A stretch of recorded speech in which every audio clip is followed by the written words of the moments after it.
In this week's Torah portion, Kedoshim, which comes from the Hebrew word for holy, we learn all kinds of incredible pieces of advice on how to live the holiest lives possible. Shalom, my friends. This is the Kibbutz Gersh with Israel in 5, where we give you everything Israel in 5 minutes. Please like and subscribe. And if you have any questions or want to keep the conversation going, please do so below in the comments. This is a beautiful and very, very powerful Torah portion. Now, every Torah portion is beautiful and powerful and has what to teach us in our lives, but specifically this one, because in some places in this Torah portion, it's like a list, one thing after the other, of incredible advice on how to be our best selves, how to live our best lives, how to live the holiest lives that we possibly can be, right? And the whole Torah portion begins by telling us, commanding us, be holy. And it says, why? Because God is holy, right? And we know, according to the Jewish tradition, according to the Bible, we're created in God's image, right? So if God's holy, we're holy as well. We're inherently holy, right? But we're expected to act holy as well. We're expected to bring that holiness into our lives, into our everyday lives, into the minutiae of life, into the details of life. And being holy isn't just, during prayer or, a spiritual moment, that happens once every now and then.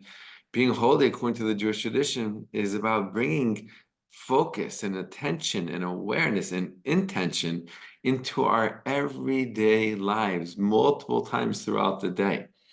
And in this week's Torah portion, we see many different pieces of advice exactly how to do that. I want to highlight a couple. One, right, very classic, honor your parents. Honor your parents. Listen to them, give them honor, take care of them.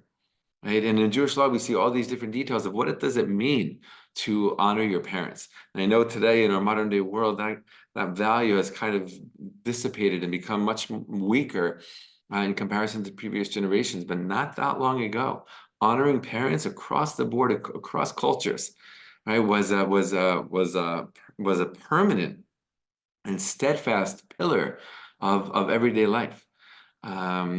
And we see this in the Torah as well, in general, specifically in this Torah portion, honoring your parents, right? They're the ones who, along with God, brought you into this world, give them honor. Another thing we see having to do with agriculture, very, very beautifully and uniquely. In this week's Torah portion, we learn that in the land of Israel, when you are harvesting your field, don't harvest the corners.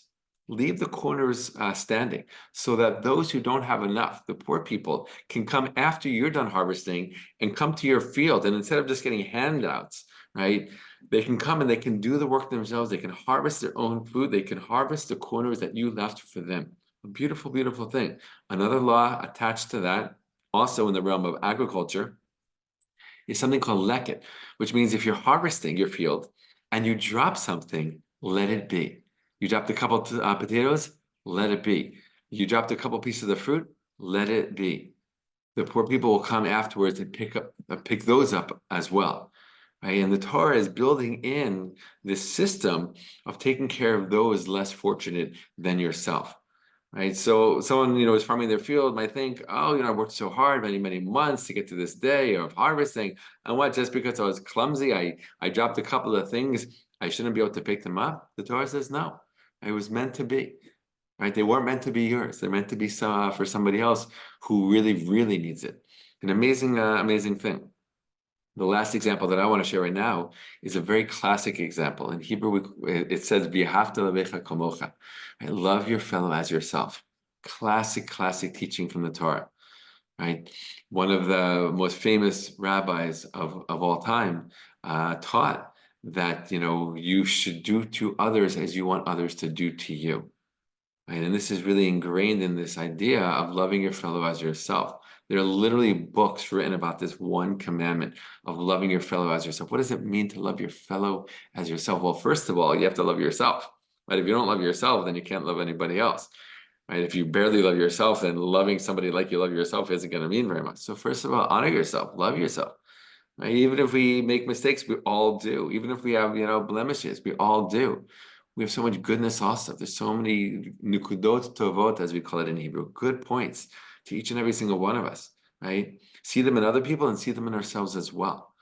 Right? So once now that we've loved ourselves, we can really love other people and really love other people as you would love yourself. One of the greatest examples I've ever heard of what it means to truly fulfill this mitzvah, this commandment. And it's a hard one, right? To really love somebody as much as you love yourself, not simple. It's a lifelong journey on some level. But one of the greatest examples I ever heard, what does that mean?